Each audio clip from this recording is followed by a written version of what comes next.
এটি এমন একটি রুম যেখানে টিকে থাকলে আপনি পেতে পারেন 40 কোটি টাকা। কল্পনা করুন আপনাকে একটি বিশেষ রুমে রাখা হবে যেখানে আপনাকে মাত্র 7 দিন কাটাতে হবে। যদি আপনি এই রুমে 7 দিন কাটাতে পারেন তবে আপনি পেয়ে যাবেন 40 কোটি টাকা। ব্যাপারটি শুনতে সহজ মনে হলেও বাস্তবে যারা এতে অংশ নেয় তারা ধীরে ধীরে এমন ভয়ঙ্কর অভিজ্ঞতার মুখোমুখি হয় যা তাদের জীবনকে পুরোপুরি বদলে দেয়। হ্যালো বন্ধুরা, আমি ফাতেমা, আপনারা দেখছেন সিনেজোন। গল্পের শুরুতে আমরা পরিচিত হই ব্ল্যাকউড ফার্মাসিউটিক্যালস নামের একটি কোম্পানির সঙ্গে, যারা নতুন ওষুধের গবেষণা করে।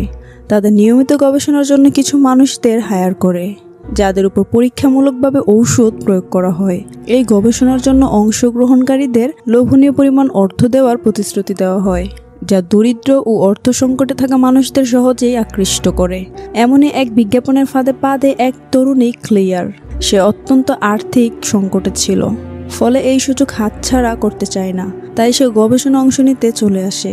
পরীক্ষার অংশ হিসেবে ক্লেয়ারকে রাখা হয় একটি আলাদা রুমে, যেখানে আরেকজন মেয়ে অ্যালিসন আগেই সেখানে উপস্থিত ছিল। অ্যালিসন অত্যন্ত চঞ্চল প্রকৃতির এবং সবসময় সে বেশি কথা বলতো, কিন্তু ক্লেয়ার ইতিমধ্যে ক্লান্ত হয়। সে অ্যালিসনের কথায় বিরক্ত হয়। তবে এখানে তারা কেউই বুঝতে পারেনি তাদের জীবনের সবচেয়ে কঠিন পরীক্ষা শুরু হতে চলছে। পরের দিন সকালে সকল অংশগ্রহণকারীদেরকে নিয়ে যাওয়া হয় পরীক্ষাগারে, যেখানে ডাক্তার বার্ক তাদেরকে জানায় তাদের শরীরে নতুন একটি ওষুধ প্রয়োগ করা হবে। প্রথম দিন প্রত্যেককে 25 ml করে ডোজ দেওয়া হবে এবং প্রতিদিন এই মাত্রা বৃদ্ধি করা হবে। পরীক্ষার পুরো সময় জুড়ে তাদের শরীর ও আচরণ নিবিড়ভাবে পর্যবেক্ষণও করা হবে। ক্লেয়ার ও অন্যান্য অংশগ্রহণকারীরা ঔষধ গ্রহণ করে, তারপর ধীরে ধীরে অনুভব করতে শুরু করে অদ্ভুত পরিবর্তন। কেউ কেউ মাথা ঘোরানো, বমি বমি ভাব ও শ্বাসকষ্টের মতো সমস্যা অনুভব করে। কিন্তু সবচেয়ে ভয়ঙ্কর ব্যাপার ছিল তারা কেউ ঘুমাতে পারছিল না। এদিকে ডক্টর বার্ককে দেখানো হয়, যাকে কোম্পানির হেড অথরিটিস থেকে অর্ডার দেওয়া হয় ডোজের পরিমাণ বাড়িয়ে দিতে।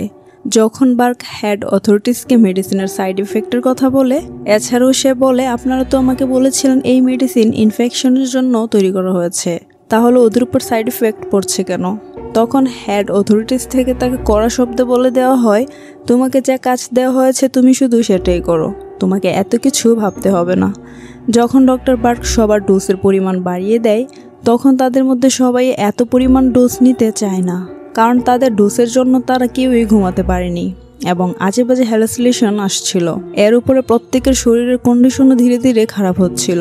তখন ডক্টর বার্ক তাদের সবাইকে বলে, যদি তারা এ ডোজ নিয়ে নেয় তাহলে কোম্পানি থেকে তাদেরকে আরও 40,000 ইউরো এক্সট্রা দেওয়া হবে। যা শুনে সবাই খুশিতে আত্মহারা হয়ে পড়ে এবং কোনো কিছু না ভেবেই ডোজ নিয়ে নেয়।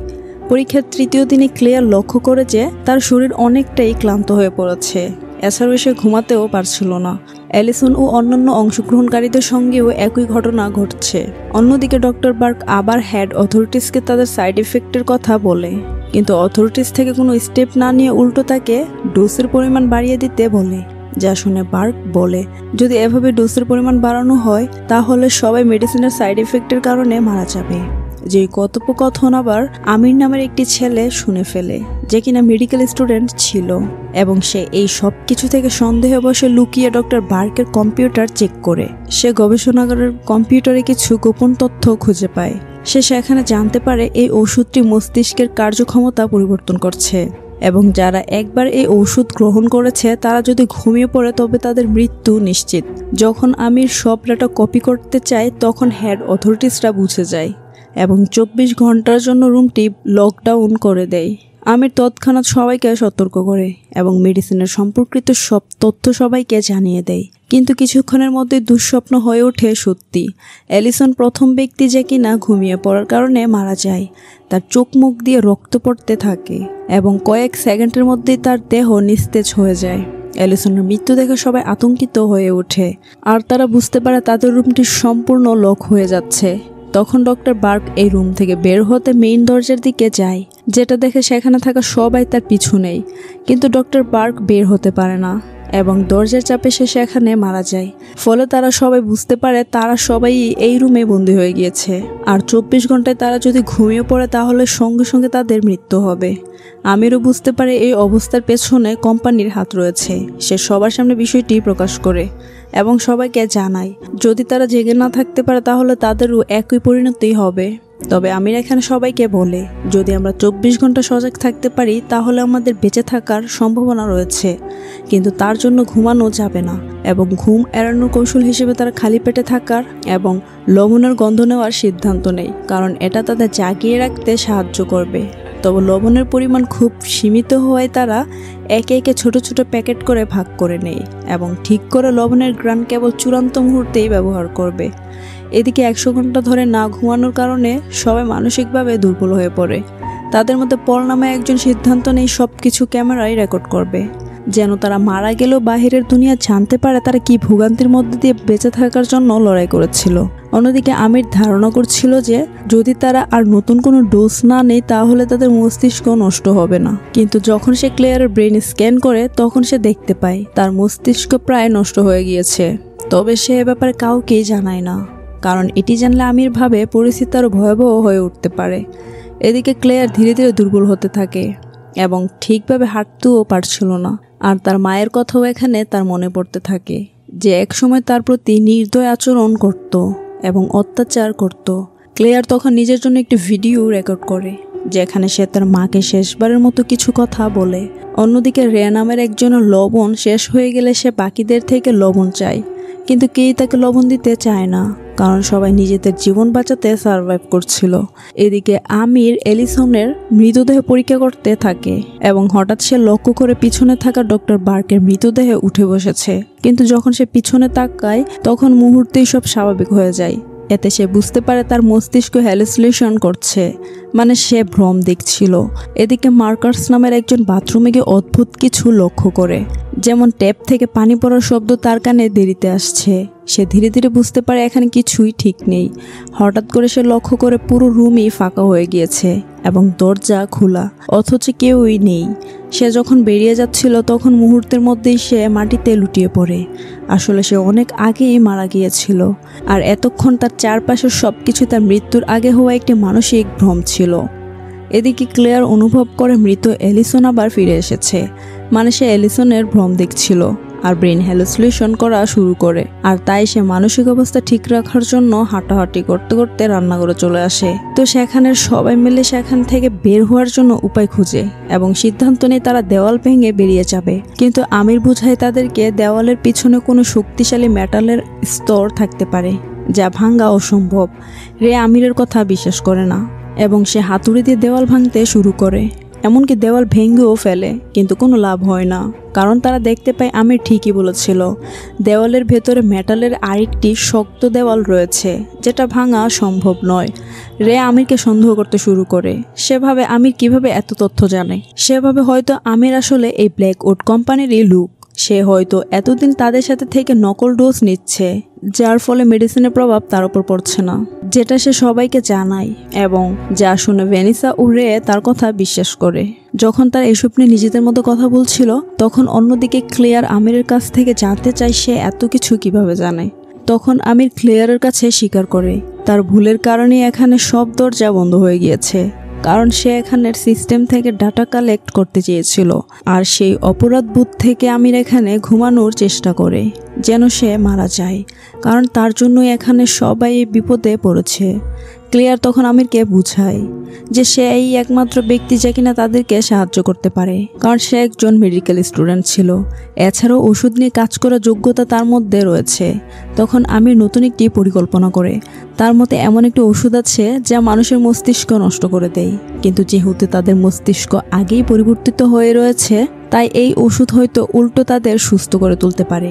তাই তারা একসঙ্গে কাজ শুরু করে, কিন্তু ঠিক তখনই ইলেকট্রিসিটি চলে যায় আর অন্ধকারে সবকিছু আরও বিভ্রান্তিকর হয়ে ওঠে।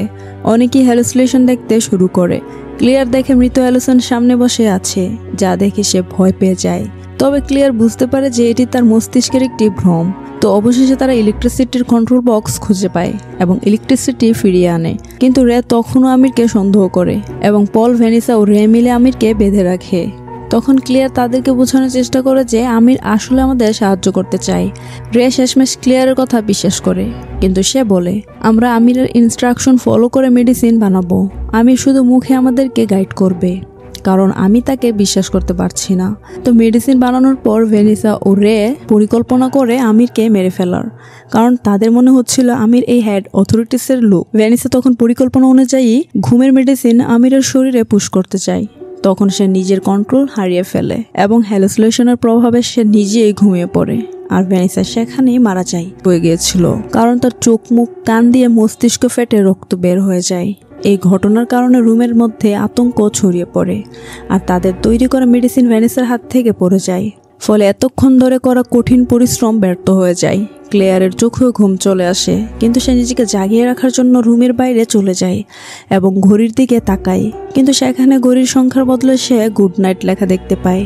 আর এটাও তার কল্পনা ছিল, কিন্তু সে বুঝতে পারে না। একই সময় সে পাশের দেওয়ালের ওপাশে লুকানো একটি রুম খুঁজে পায়। সে ভালোভাবে দেখে বুঝতে পারে যে সেখানে একটি লুকানো কক্ষ রয়েছে যেখানে মৃতদেহ রাখা হয়। সে দ্রুত পলকে ডাকে এবং তারা মিলে দেওয়াল ভেঙে ফেলে। দেওয়ালের ওপাশে তারা একটি এলিভেটর খুঁজে পায়, যার ফলে হয়তো তারা এখান থেকে বের হতে পারবে। কিন্তু এখানেই নতুন দ্বন্দ্ব তৈরি হয়। কিন্তু পল চাই এখান থেকে শুধু সে ও ক্লেয়ারই যেন পালিয়ে যায়, যাতে তারা নিরাপদে পালাতে পারে। ক্লেয়ার এই ধারণার বিরোধিতা করে এবং বাকিদের জানাতে চায়। এদিকে আমির আবারও ডক্টর বার্কের কল্পনা দেখতে শুরু করে। হ্যালুসিনেশনের মধ্যে ডক্টর বার্ক তাকে বলে, তুমি কি মুক্তি চাও? তাহলে ছুরিটি তুলে নাও, নিজের প্রতিরক্ষা করো। অন্যদিকে রে ভ্যানিসার পকেটে আমিরের লেখা একটি চিঠি খুঁজে পায়। এতে সে আরও ক্ষিপ্ত হয়ে ওঠে, কারণ সে ভ্যানিসাকে পছন্দ করত এবং মনে করে আমিরই তার মৃত্যুর জন্য দায়ী। ক্রোধের বসে সে একটি ধারালো অস্ত্র নিয়ে আমিরকে হত্যা করতে এগিয়ে যায়। কিন্তু আমির আগেই সাবধান ছিল। সে তার হাতে থাকা ছুরিটি ব্যবহার করে এবং আত্মরক্ষার জন্য রেকে আঘাত করে। ফলে রে সেখানেই মারা যায়। কিন্তু এখানেই সে থেমে থাকে না। তার ভেতরে যেন এক পাগলাটে সাইকো কিলারের প্রবৃত্তি জেগে ওঠে। মাথায় বারবার ঘুরতে থাকে ডাক্তার বার্কের বলা কথাগুলো। যদিও বার্ক অনেক আগেই মারা গিয়েছে, কিন্তু তার কণ্ঠ যেন এখনো আমিরের মস্তিষ্কের ভেতরে ঘুরে বেড়াচ্ছে। তারা সবাই তোমার শত্রু, কেউ যেন বাঁচতে না পারে। এই চিন্তা মাথায় আসতে আমির বাকি সবাইকে আক্রমণ করতে শুরু করে। তখন বাকি সবাই আতঙ্কিত হয়ে দৌড়াতে শুরু করে, আর পল তখন ভয়ে দৌড়ে গিয়ে ঢুকে পড়ে এক অন্ধকার ঘরে। সে ভাবে এটি একটি এলিভেটর রুম, কিন্তু বাস্তবে এটি ছিল মৃতদেহ পুরানোর চুল্লি। যখন সে বোতামে চাপে, তখন সেই চুল্লির দরজা বন্ধ হয়ে যায় এবং এক মুহূর্তে আগুন জ্বলে ওঠে, আর তার আতঙ্কিত চিৎকার মিলিয়ে যায় জ্বলন্ত শিখার মধ্যে। অন্যদিকে ক্লেয়ার ছুটতে ছুটতে চলে যায় এমআরআই রুমে, কিন্তু আমির তার পেছনে ধাওয়া করে সেখানে পৌঁছে যায়। সে ক্লেয়ারকে চেপে ধরে। ঠিক যখন আমির ছুরিটা চালাতে যাচ্ছিল, তখনই এমআরআই মেশিনটি চালু হয়ে ওঠে। আমির হাতে থাকা ধাতুর তৈরি ছুরিটি মেশিনের দিকে টেনে নেয়। এক মুহূর্তের জন্য সে সেখানে আটকে যায়। এই সুযোগে ক্লেয়ার নিজেকে ছাড়িয়ে নিয়ে সেখান থেকে পালিয়ে যায়। ক্লেয়ার আত্মরক্ষার জন্য একটি কেচি তুলে নেয়। দুজনে একে অপরের দিকে ধীরে ধীরে এগিয়ে আসে, কিন্তু ক্লান্তি তাদের দুজনকেই গ্রাস করেছিল। তাদের চোখ ধীরে ধীরে বন্ধ হয়ে আসছিল। ঠিক তখনই চারপাশে অ্যালার্ম বাজতে শুরু করে। 24 ঘন্টার লকডাউনের সময়সীমা শেষ হয়ে যায়। দরজা অটোমেটিকলি খুলে যায়, কিন্তু একই সাথে ভিতরে প্রবেশ করে গার্ডরা। তারা কোনো কিছু বোঝার আগেই আমিরকে সরাসরি গুলি করে মেরে ফেলে। ক্লেয়ার তখন দ্রুত সেখান থেকে পালানোর চেষ্টা করে। ক্লেয়ার তখন দ্রুত লুকিয়ে পড়ে এবং সে দেখে গার্ডরা মৃতদেহগুলো নিয়ে যাচ্ছিল।